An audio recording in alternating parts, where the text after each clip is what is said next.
உலகத்திலே வேற எங்கேயுமே பார்க்க முடியாத அதிசயமான லிங்கம் இருக்கக்கூடிய கோவில். ஒரு நாளைக்கு 5 முறை நிறம் மாறக்கூடிய சிவலிங்கம் இருக்கக்கூடிய கோவில் எங்க இருக்குன்னு சொல்றேன். வீடியோவை கடைசி வரைக்கும் பாருங்க.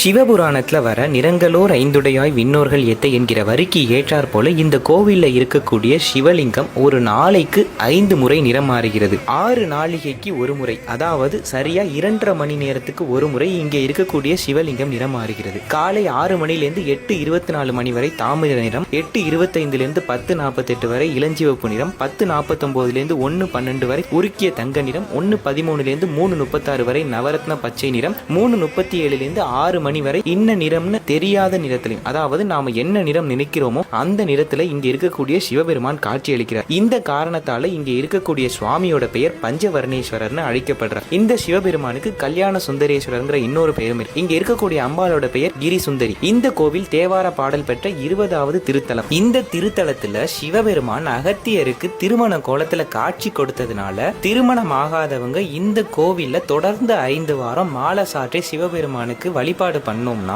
திருமணம் நடக்கும்ங்கிறது இங்கு வரக்கூடிய பக்தர்களோட நம்பிக்கை. அதுபோல இந்த கோவிலுக்கு வெளிப்புறத்துல இருக்கக்கூடிய குளத்துல 7 கடல்களும் சங்கமிக்கிறதுனால இந்த குளம் சப்த சாகரம்னு அழைக்கப்படுது. இந்த கோவில் எங்க இருக்குன்னு பாத்தீங்கன்னா கும்பகோணத்துல இருந்து 13 கிலோமீட்டர் தொலைவில் இருக்கக்கூடிய நல்லூர்ங்கிற ஊர்ல தான் இந்த கோவில் அமைந்திருக்கு. அடுத்த வீடியோல இந்த கோவிலோட வரலாறு என்னங்கிறத பார்ப்போம்.